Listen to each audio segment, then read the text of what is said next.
नमस्कार साथियों, Saanvi learning channel में आपका स्वागत है। मैं आपका प्रिय मित्र शेखर आज एक बहुत ही महत्वपूर्ण टॉपिक को लेकर आया हूं, जिसका नाम है एडीपी स्कीम।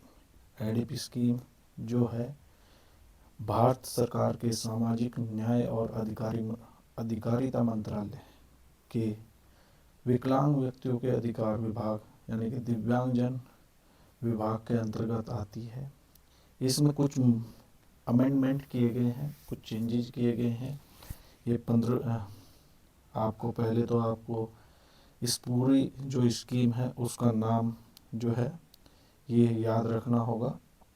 विकलांग व्यक्तियों को सहायक यंत्र और उपकरण की खरीद फिटिंग के लिए सहायता, इसमें नाम दिया गया है सहायक उपकरणों की खरीद फिटिंग और विकलांग व्यक्तियों की सहायता के लिए योजना का संशोधन, ये इसका नाम है।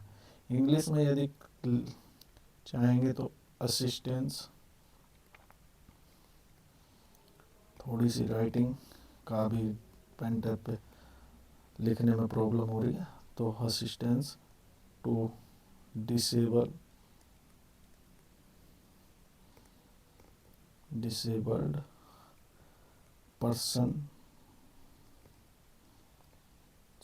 persons for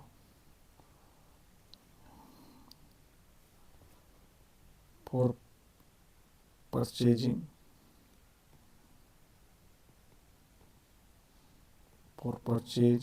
fitting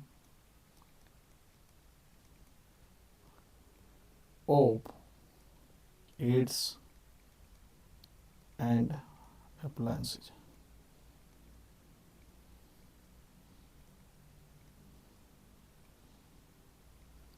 एक तो आपको इसका पूरा नाम ये याद रखना होगा। दूसरा जो है सामाजिक और अधिकारिता मंत्रालय के जो मंत्री हैं उनके भी नाम भी याद रखने होंगे। जैसे जो केंद्रीय मंत्री हैं वो डॉक्टर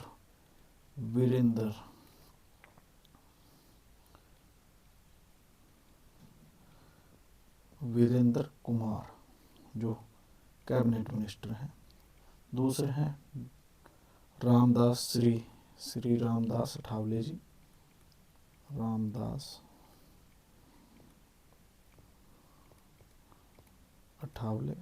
ये स्वतंत्र प्रभार के राज्य मंत्री हैं, स्वतंत्र प्रभार के मंत्री हैं। उसके बाद है श्री BL शर्मा, ये राज्य मंत्री, इनको राज्य मंत्री का था। इन तीनों में से जो महत्वपूर्ण जो मंत्री हैं डॉक्टर वीरेंद्र कुमार जी हैं।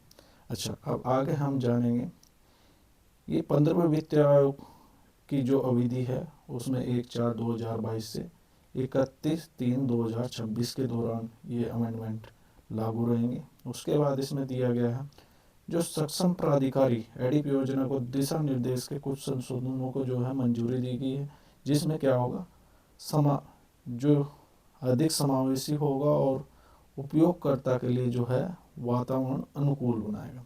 जिसमें सबसे प्रथम बिंदु जो है जो प्रावधान बनाए जाएंगे वो सरल बनाए जाएंगे। ऐसा नहीं है कि दिव्यांग व्यक्तियों को वो प्रावधान समझ में ही ना आए।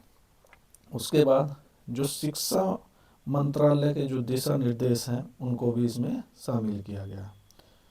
इसके अलावा CSR गतिविधि सांसद विधायक निधि से, राज्य सरकार से, पंचायत जैसे अन्य स्रोतों से भी धन के योगदान को भी बढ़ावा मिलेगा।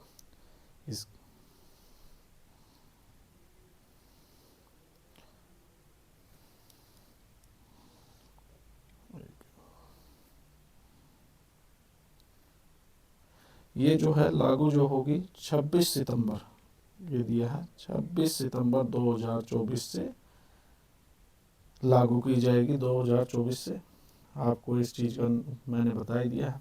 अब शुरुआत में हम एक चीज़ जानेंगे कि जनगणना 2011 के अनुसार कितने व्यक्ति हैं पूरे भारत में? 2.68 करोड़। उसके बाद उसमें भी क्या दिया है, 14 वर्ष से कम उम्र के जो बच्चों का जो बड़ा हिस्सा है जिनके विकास में देरी हुई है, उसमें बौद्धिक विकलांगता यानी कि मेंटल रिटार्डेशन और सेरेब्रल पॉलिसी से पीड़ित भी बहुत दिव्यांग पर्सन है। आधुनिक तकनीक के प्रयोग में ऐसे उपकरण आए हैं जो विकलांगता के प्रभाव को कम कर सकते हैं, यानी कि जो कुछ टेक्नोलॉजी आई है जो दिव्यांगता के प्रभाव को क्या कर सकती हैं, कम कर सकती हैं। इनका भी उपयोग करने के लिए दिव्यांग व्यक्तियों के लिए उनको आसान बनाया जाएगा।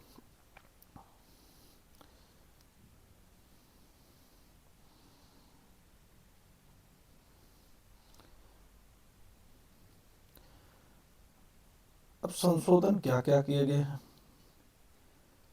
क्या होता था, जो निम्न आय वर्ग के जो पर्सन विद डिसेबिलिटी यानी कि जो दिव्यांगजन होते थे, वो धन की कमी के कारण इन उपकरणों को लाभ नहीं उठा पाते थे। यानी कि उपकरण तो समझ में आ रहा है कि भाई मेरे लिए उपयोगी है दिव्यांग व्यक्ति को, पर वो क्या करता था, उसका उपयोग नहीं उठा पाता था, ले नहीं पाता था, खरीद नहीं पाता था। तो इसमें क्या हुआ, सरकार ने सहायता राशि जो है, उपकरण की लागत सीमा और पारिवारिक आय में क्या कर दी, वृद्धि कर दी कि भाई यदि व्यक्ति की जो सब्सिडी दी जाएगी, उपकरण की जो लागत है उसको कम किया गया होगा, कम किया गया है। और जो पारिवारिक आय है उसमें भी क्या कर दी कि भाई इस एज तक, मान लो कि किसी की पारिवारिक आय 30,000 है और 30,000 का व्यक्ति भी क्या है, उसके परिवार में दिव्यांग व्यक्ति है और वो भी क्या करना चाहता है, कोई उपकरण खरीदना चाहता है तो वो नहीं खरीद पाता, तो उसमें भी क्या कर दिया, उन्होंने छूट दी। अब मुख्य उद्देश्य क्या है, आधुनिक और वैज्ञानिक रूप से निर्मित सहायक उपकरण प्रदान कर, यानी कि जो आज के आधुनिक युग में क्या है, वैज्ञानिक रूप से जो निर्मित उपकरण बनाए जा रहे हैं उनको क्या करना, सहायता के रूप में कि भाई ये दिव्यांग व्यक्तियों को सहायक होंगे, वो उपकरण प्रदान करने हैं। उसके बाद शारीरिक और सामाजिक, वैज्ञानिक और पुनर्वास को क्या करना है, बढ़ावा देना, जिससे क्या होगा, विकलांगता के प्रभाव को कम करना है। और उसमें क्या होगा, आर्थिक और शैक्षिक अक्षमता का बढ़ावा मिलेगा। योजना में दिए जाने वाले सभी उपकरण को प्रमाणित होना अनिवार्य है। यदि उपकरण जो दिया जा रहा है वो ऐसा ना हो कि वो विदाउट प्रमाणीकरण के ही दिया जा रहा हो, तो वो क्या होगा, इलीगल होगा। आपको आशा करता हूँ कि काफ़ी चीज़ समझ में आई होगी। अच्छा, इसके बाद जो दिव्यांगता की जो परिभाषाएं हैं वो क्या है, इसमें आरपीडी एक्ट, आरपीडब्ल्यूडी एक्ट जो 2016 में भारतीय संसद द्वारा अपनाया गया था, उसमें जो परिभाषाएं दी गई हैं उन्हीं के अनुसार विकलांगता की परिभाषाओं को माना जाएगा।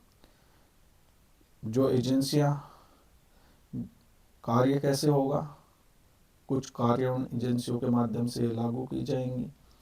एजेंसियों को उपकरण की खरीद, फिटिंग और वित्तीय सहायता भी दी जाएगी। ऐसा नहीं है कि उनको जो एजेंसी ली जाए हैं उनके में अपने आप ही कुछ वो किया करे, खरीद भी करेगी, वो निर्माण भी करेगी और फिटिंग के लिए वित्तीय सहायता देगी। एजेंसियां उपकरणों के फिटिंग के बाद उनकी देखभाल का कार्य भी एजेंसियों के हाथ में रहेगा। ऐसा नहीं है कि आज उपकरण बांटे और कल जाके वो खराब हो गए या उन पे की केयर नहीं की गई, खराब होने की सिचुएशन आ सकती है क्योंकि व्यक्ति क्या है, दिव्यांग है, वो उसकी केयर अच्छे से नहीं कर पाए, तो उनकी केयरिंग का भी ध्यान रखा जाएगा कि उनको समय समय पर उनका जांचा जाएगा यानी कि ठीक किया जाएगा। इसमें सीवर्स, जो सीवर लगाए जाएंगे उसमें कलेक्टर, स्थानीय प्रतिनिधियों और राज्य सरकार को भी क्या किया जाएगा, सूचित किया जाएगा। जहाँ पर भी सीवर लगाया जाना है वहाँ पर क्या जाना है, पहले तो कलेक्टर से परमिशन ली जाएगी, उनको सूचित करना है। स्थानीय प्रतिनिधि, एमएलए, एमपी और अन्य कोई भी जो प्रतिनिधि होगा उसको सूचित किया जाएगा और राज्य सरकार भी उसमें उनको भी सूचित किया जाए। जो लाभार्थियों की जो सूची होगी उस पर उन्हें MIS पोर्टल या अर्जुन पोर्टल पर अपलोड की जाएगी, यानी कि जो सूची होगी वो लाभार्थियों की वो MIS पोर्टल और अर्जुन पोर्टल पर अपलोड की जाएगी।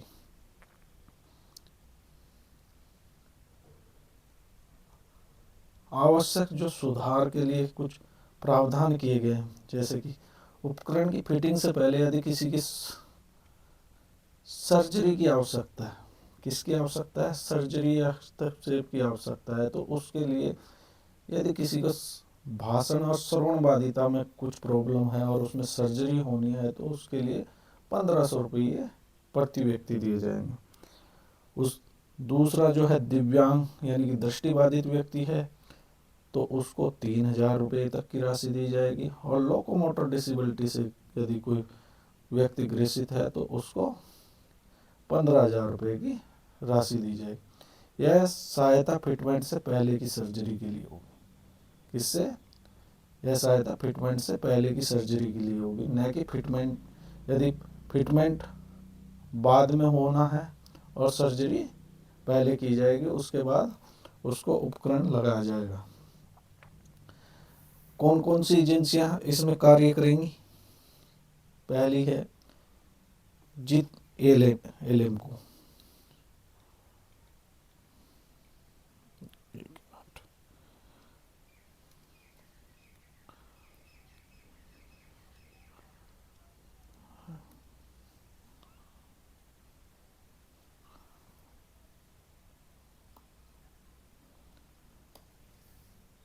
जो एजेंसी है एलिम्को होगी, राष्ट्रीय संस्थान होंगे, सभी CRC होंगे, DRC होंगे। सबसे शुरुआत में इन्हीं से यही इस योजना को लागू करेंगे। उसके अलावा इसमें सोसाइटी पंजीकरण अधिनियम 1860 के तहत यदि कोई संस्था रजिस्टर्ड है वो भी इस योजना को चला सकती है। पंजीकृत चैरिटेबल ट्रस्ट, यदि कोई चैरिटेबल ट्रस्ट है वो भी इसके एजेंसी का पात्र होगा। भारतीय रेड क्रॉस सोसाइटी, विकलांगता के क्षेत्र में राष्ट्रीय और राज्य निगम ये भी इसमें शामिल होंगे एजेंसियों में। स्थानीय निकाय में जिला परिषद, नगर पालिका और पंचायत ग्रामीण क्षेत्र में। राज्य और केंद्र द्वारा अनुशासित कोई भी अस्पताल है वो भी इस योजना को चला सकता है। नेहरू युवा केंद्र के जो नेहरू युवा केंद्र है वो भी इस योजना को एजेंसी का पात्र होगा।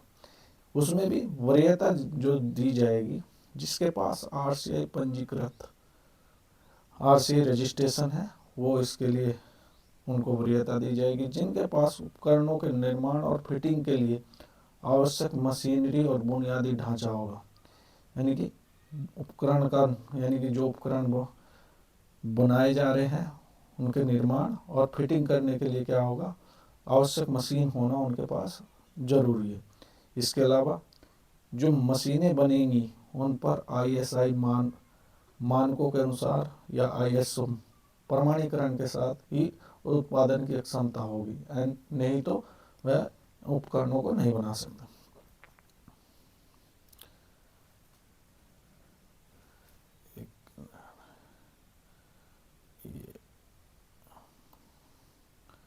लाभार्थी की जो पात्रता होगी, एलिजिबिलिटी, कौन जो लाभार्थी होगा उसकी पात्रता क्या होगी, एक वह भारत का नागरिक होना चाहिए।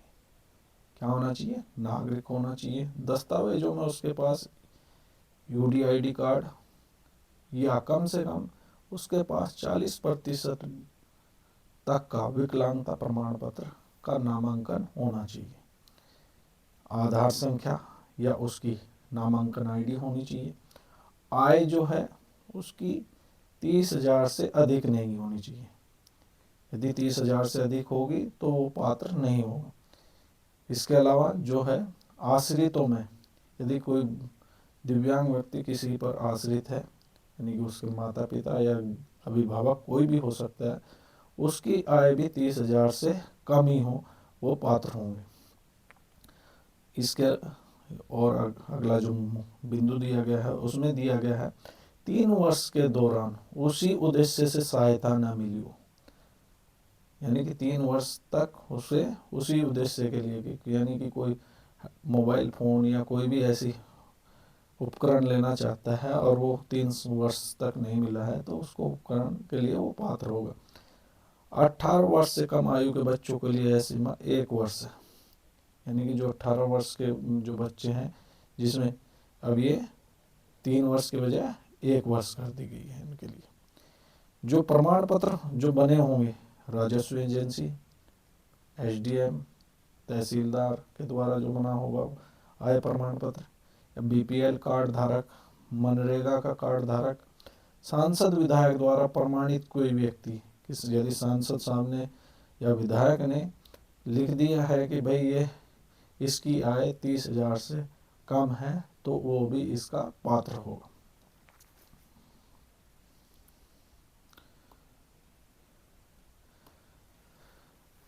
एडिप जो स्कीम है एसएससी सर्व शिक्षा अभियान के में भी कुछ प्रावधान किए गए हैं। स्कूली बच्चों के CWSN बच्चों के लिए कुछ विशेष प्रावधान किए गए हैं, जिसमें संयुक्त प्रमाण पत्र जो होगा हेडमास्टर, स्थानीय एसएससी प्राधिकरण द्वारा और LMCO के RCI पेशों द्वारा जारी किया जाएगा। जो प्रमाण पत्र है वो 3 व्यक्तियों द्वारा, यानी कि LMCO के जो RCI पेशेवर होगा, SSA का जो प्राधिकरण में होगा और हेडमास्टर जो होगा उसमें भी RCI पेशेवर यानी कि स्पेशल एजुकेटर। इसमें 40% से कम विकलांगता का जो संयुक्त प्रमाण पत्र के आधार पर बच्चे को उपकरण दिए जा सकते हैं, यानी कि यदि किसी भी व्यक्ति बच्चे की जो विकलांगता का जो प्रतिशत है 40% से भी कम है तो उसको भी उपकरण दिया जा सकता है।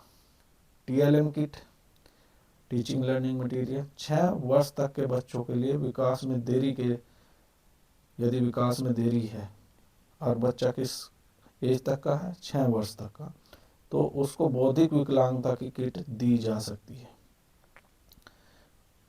जो स्कूल होंगे स्कूलों के लिए 18 वर्ष तक के बच्चों को विशेष स्कूल या होम स्कूलिंग के लिए भी इसमें लाभ मिलेगा।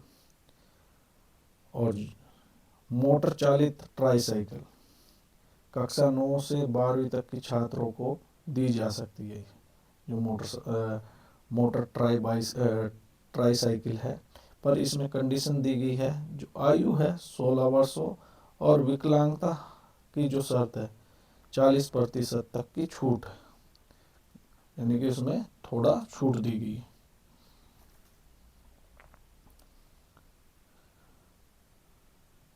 सहायता की मात्रा क्या होगी? उपकरण की लागत के आधार पर। भाई लागत कितनी आई है? यदि उपकरण की लागत है 15,000 रुपये तो पूरी वित्तीय सहायता गवर्नमेंट देगी। यदि लागत उपकरण की 15,000 से 30,000 के बीच में है तो उसमें 15,000 गवर्नमेंट वहन करेगी और 15,000 स्वयं व्यक्ति को वहन करनी पड़ेगी। जो अधिकतम सीमा से अधिक की जो राशि है उसका योगदान CSR या सांसद निधि या पंचायत के लाभार्थी द्वारा स्वयं कर सकता है, यानी कि जो 15,000 है रुपये की जो और आवश्यकता होगी उसमें स्वयं भी उस पैसा दे सकता है, सांसद निधि से भी ले सकता है, पंचायत के द्वारा भी दे सकता है। बहुविकलांगता के मामले में प्रत्येक मद में अलग से सीमा लागू होगी, यानी कि जो मल्टीपल डिसेबिलिटी है उसमें अलग से सीमा लागू करी गई है। कोक्लियर इम्प्लांट, स्वर्ण बाधित बच्चों के लिए कोक्लियर इम्प्लांट और पुनर्वास की व्यवस्था के लिए जो 1 से 5 वर्ष का जो बच्चा है उसकी अधिकतम 7 लाख रुपए प्रति यूनिट का जो खर्चा है उसमें गवर्नमेंट देगी। 5 से 18 वर्ष तक की जो अर्जित स्वर्ण हानि है अधिकतम उसमें 6 लाख तक रुपए तक का जो पैसे जो उपकरण आएंगे, जो कोक्लियर इम्प्लांट होगा उसका जो खर्चा होगा वो इतने रुपए तक का गवर्नमेंट वहन करेगी। पर जो नोडल एजेंसी है जो स्वर्ण अली यावर जंग राष्ट्रीय संस्थान जो कि मुंबई में है, वो इसकी नोडल एजेंसी रहेगी। शर्तें क्या होंगी? सर्जरी के 3 साल तक पहले इसके लिए क्या कराई जाएगी? सर्जरी कराने के बाद ऑडिटरी वर्बल थेरेपी, एवीटी, ये आप नोट कर लीजिए। ऑडिटरी वर्बल थेरेपी अनिवार्य है, 3 साल तक ये करानी जरूरी है।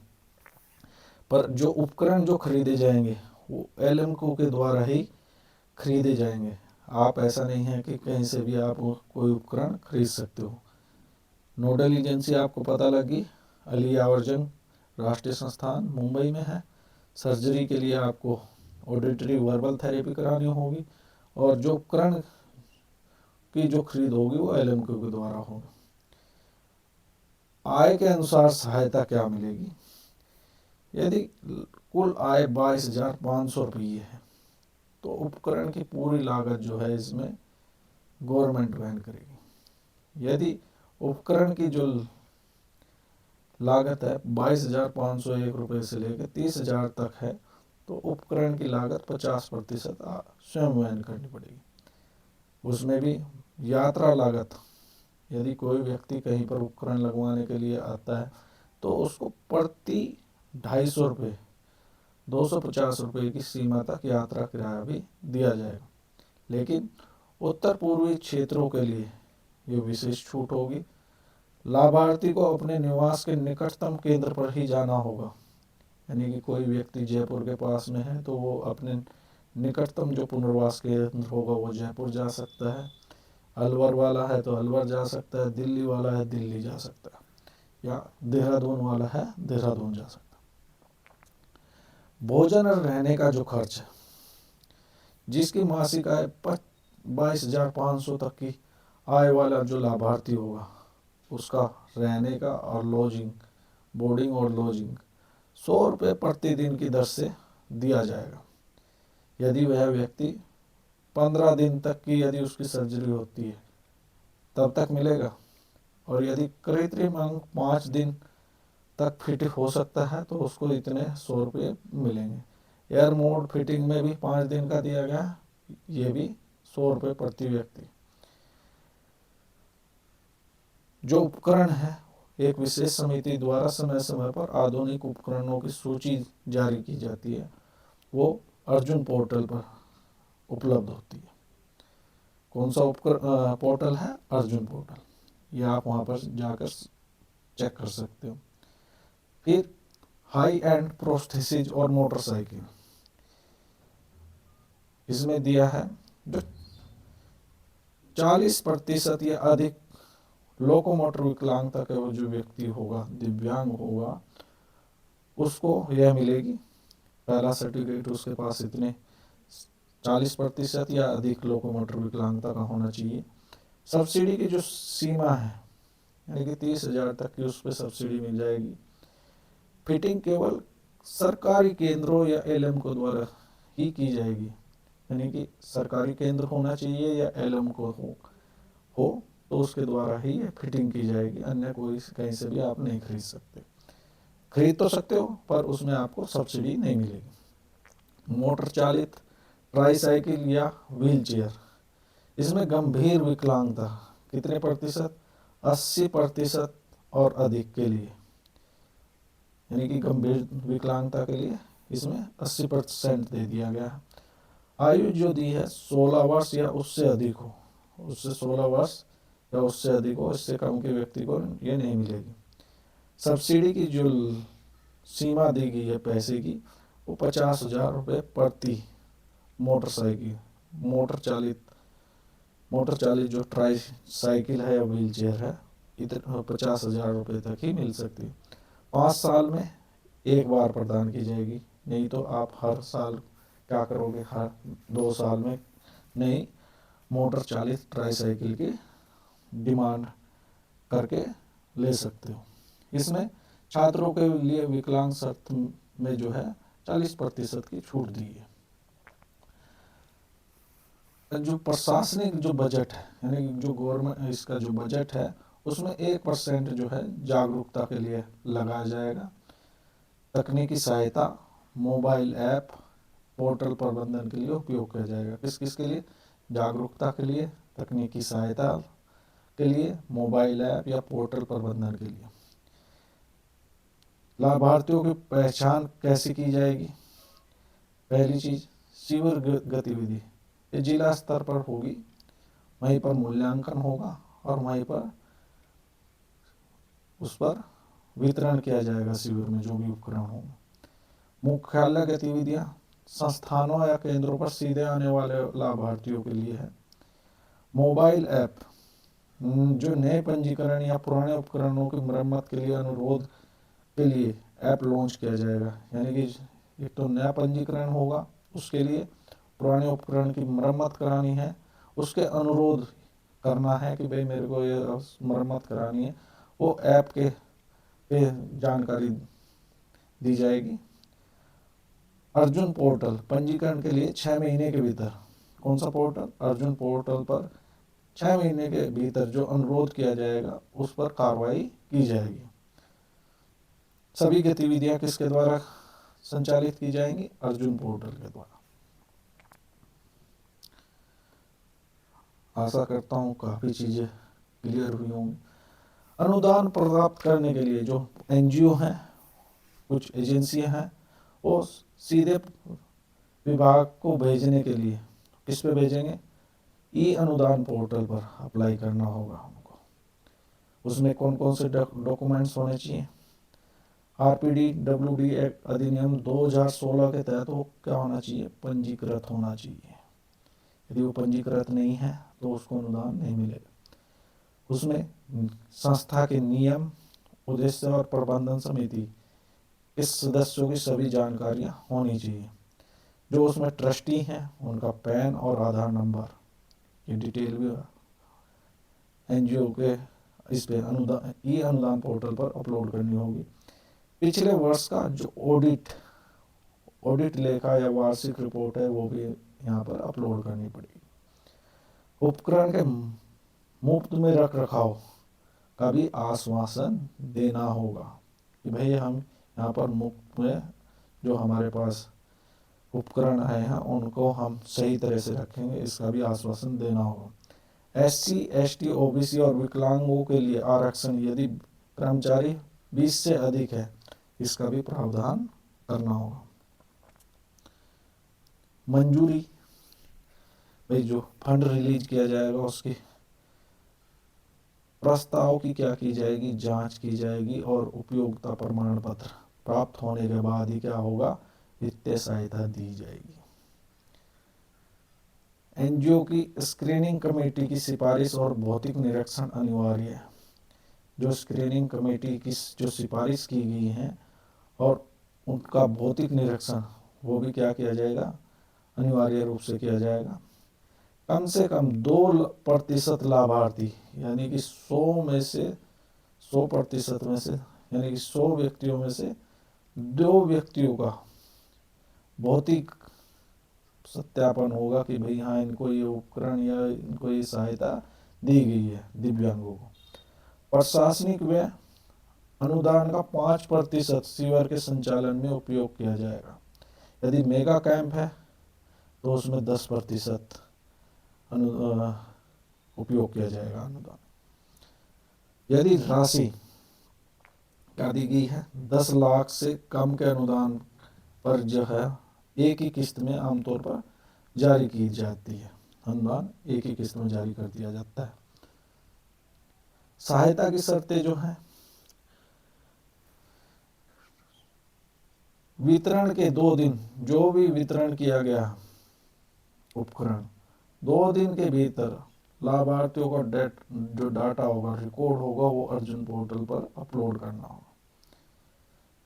जो बिल और बाउचर जो खरीद के जो हैं वो 15 दिन के भीतर विभाग को सौंपने होंगे, अन्यथा 10% का क्या लग जाएगा? आपके ऊपर जुर्माना लग जाएगा। आरक्षण में सरकारी मापदंडों के अनुसार SC, ST, OBC आरक्षण से कम 25 लाभार्थी लड़कियां, महिलाएं होनी चाहिए। यदि ये नहीं है तो या तो आप कुछ ना कुछ गड़बड़ी कर रहे हो।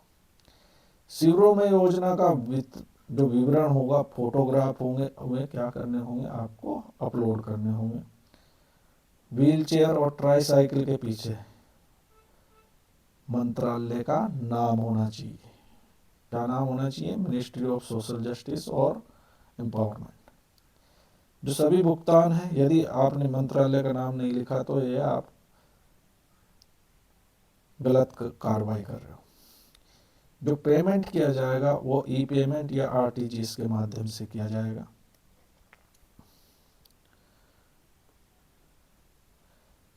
सीएसआर सहयोग, कंपनियों को सीएसआर के तहत हाई एंड डिवाइस यानी कि smartphone, Braille display, sports wheelchair आदि देने की प्रोत्साहित किया जाता है। अधिकतम कवरेज की पात्रता मापदंडों में क्या दी जा सकती है? ढील दी जा सकती है। डेटा की पुनरावृत्ति, यदि कोई डाटा को डुप्लिसिटी से बचने और पारदर्शिता, कोई डुप्लीकेट डॉक्यूमेंट्स बना के वो कर रहा है तो उससे बचने के लिए क्या किया जाएगा? पारदर्शिता के लिए अर्जुन पोर्टल का उपयोग करने की सलाह दी जाती है। योजना के साथ अन्य विधियों का संगम बेहतर गुणवत्ता वाले उपकरणों के लिए किया जाना है। कोक्लियर इम्प्लांट में जो लागत आएगा 22,500 रुपये तक पूर्ण दी जाएगी और 30,000 तक 50% तक की छूट दी जाएगी। सर्जरी की जो लागत है 75,000 रुपये अस्पताल के लिए, यदि कोई सर्जरी होती है तो 75,000 रुपये अस्पताल के लिए दिए जाएंगे। एवीटी ऑडिटरी वर्बल थेरेपी के लिए 50,000 रुपये प्रति वर्ष, यदि ये थेरेपी होती है, और ये 3 साल के लिए आपको 1.5 लाख रुपए मिलेंगे। मैपिंग की जाएगी 3 साल के लिए। यात्रा और आवास के लिए 200 रुपये प्रति विजिट, यदि कोई व्यक्ति कहीं पर आता है कोक्लियर इम्प्लांट के कराने के लिए, उसमें थेरेपी या और भी कोई चीज़ कराता है, यदि वो रुकना चाहता है और उस यात्रा और आवास, आना और रहने के लिए प्रति विजिट जो है उसको 200 रुपये मिलेंगे। उसमें टोटल लागत 93,600 तक ही मिलेगी, इसके अलावा नहीं मिलेगी, वो स्वयं वहन करनी पड़ेगी। प्री इम्प्लांट जो जांच की जाएगी उसके लिए 10,000 रुपये की प्रतिपूर्ति मिलेगी। जो पुनर्वास पेशेवर के पास क्या होना चाहिए? आरसीआई रजिस्ट्रेशन होना अनिवार्य है। यदि आरसीआई रजिस्ट्रेशन नंबर नहीं है तो वो गलत कहा। ये आपके सोर्स हैं, एलएम को आपकी काफ़ी वो चीज़ें हैं। हम आशा करता हूँ कि आपको ये काफ़ी चीज़ें समझ में आई होंगी और कल एक नए टॉपिक के साथ मिलते हैं। धन्यवाद।